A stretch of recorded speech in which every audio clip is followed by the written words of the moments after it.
بسم اللہ الرحمن الرحیم۔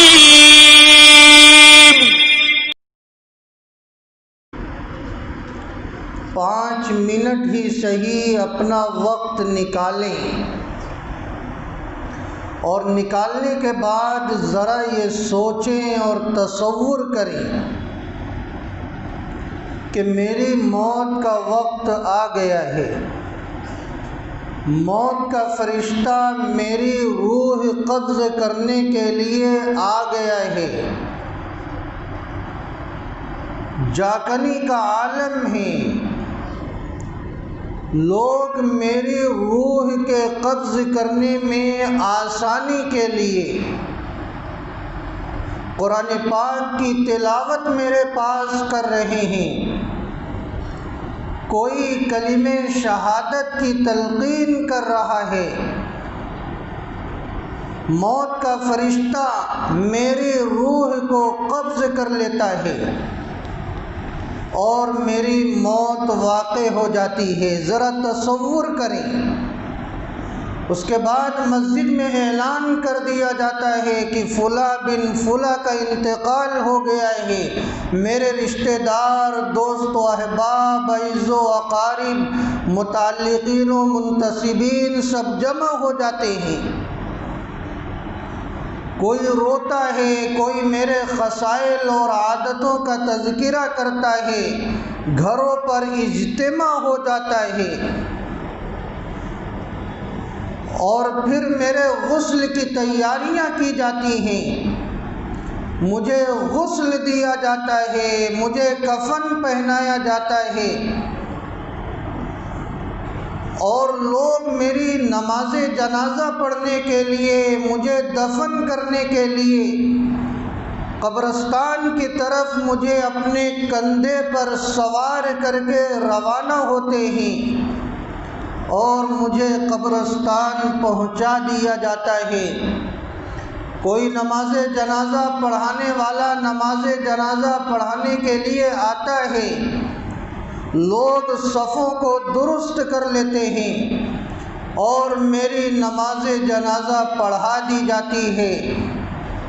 پھر وہ وقت بھی آتا ہے کہ لوگ مجھے قبر کے اندر داخل کر دیتے ہیں اور لوگ مٹی دے دیتے ہیں۔ کچھ میرے خواص بچ جاتے ہیں اور وہ تھوڑی دیر کے بعد دعا کر کے وہ بھی رخصت ہو جاتے ہیں۔ اب میں تنی تنہا وہاں رہ جاتا ہوں۔ فرشتے سوال کرنے کے لیے منکر نکیر آ جاتے ہیں اور مجھ سے سوال کرتے ہیں، من ربک، ما دینک، من نبیک۔ مجھے ان سوالات کے جوابات دینے پڑتے ہیں، اور پھر وہ وقت آتا ہے کہ قیامت قائم ہو جاتی ہے۔ سب کے سب قبر سے دوبارہ زندے کھڑے ہو جاتے ہیں، محشر کی طرف رواں دواں ہو جاتے ہیں، اور سب محشر میں جمع ہو جاتے ہیں۔ وہاں کی گرمی کا یہ عالم ہوتا ہے کہ ہر کوئی اپنی اپنی سیاہ کاریوں کی وجہ سے اسی بقدر پسینے میں ڈوبا رہتا ہے۔ کوئی ٹخنے کے برابر پسینے میں ڈوبا ہوا ہے، کوئی گھٹنے کے برابر ڈوبا ہوا ہے، کوئی کمر کے برابر پسینے میں ڈوبا ہوا ہے، اور کوئی کندھے اور ہنسلی کے برابر پسینے میں ڈوبا ہوا ہے۔ عجیب و غریب گرمی کی کیفیت ہے، لیکن کچھ اللہ کے مخصوص اور محبوب بندے ایسے بھی ہیں جنہیں اللہ رب العزت نے ایسی گرمی کے عالم میں اپنے عرش کا سایہ عطا فرما رکھا ہے۔ یہ سب ذرا تصور کریں، اور پھر لوگ گرمی سے اتنے پریشان ہو جا رہے ہیں کہ لوگ یہ چاہتے ہیں کہ حساب و کتاب جلدی ہو جائے، لیکن نفسی نفسی کا عالم ہے۔ انبیاء کرام علیہم السلام کے پاس سفارش کے لیے جا رہے ہیں، انبیاء سے تقاضا کر رہے ہیں آپ اللہ سے سفارش کیجئے کہ ہمارا حساب و کتاب جلدی ہو جائے۔ حضرات انبیاء کرام علیہم السلام بھی نفسی نفسی کا اظہار کر رہے ہوتے ہیں۔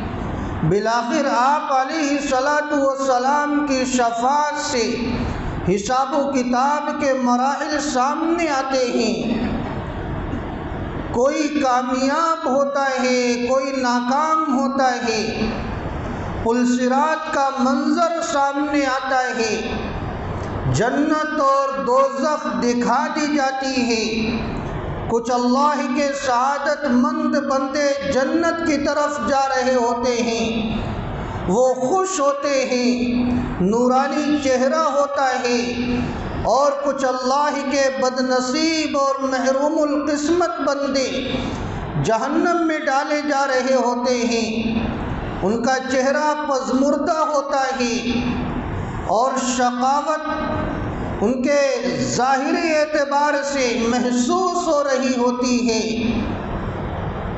یہ سارے مناظر ہم ذرا سوچیں اور تصور کریں کہ ہمیں بھی ان مراحل سے گزرنا ہے۔ جب آپ روزانہ کم از کم 5 منٹ اپنے اوقات میں سے دنیا سے فارغ ہو کر نہایت یکسو ہو کر نکالیں گے اور سوچیں گے تو انشاءاللہ آپ کی زندگی بہتر ہوگی، دنیا کا گرد و غبار آپ کے جسم سے زائل ہوگا، ایمانی انوار کو آپ محسوس کرنے والے بنیں گے، آخرت کی طرف زیادہ توجہ دینے والے بنیں گے، اعمال جنت سے قریب ہوں گے، اعمال جہنم سے دور ہونے والے ہو جائیں گے۔ لیکن آج ہمارا کیا حال ہے؟ ہمارے 24 گھنٹے گزر جاتے ہیں، دنیا کا حساب و کتاب ہم کر لیا کرتے ہیں، لیکن آخرت کے تعلق سے ہمیں سوچنے کی توفیق نہیں ہوتی کہ ہم ذرا سوچیں کہ اس کے بعد بھی کوئی آنے والی زندگی ہے، اس زندگی کا انتظام ہمارے پاس ہے یا نہیں ہے، اس کا سرمایہ ہمارے پاس ہے یا نہیں ہے، اس تعلق سے ہم فکر مند نہیں ہوتے۔ اسی لیے ہمیں موت کو دھیان میں لانا ہوگا، مرنے سے پہلے موت کا استحضار کرنا ہوگا، غفلت کی چادر کو چاک کرنا ہوگا، کمال ایمان کی زندگی بسر کرنا ہوگا اور صحیح معنوں میں ایمان والا بننا ہوگا۔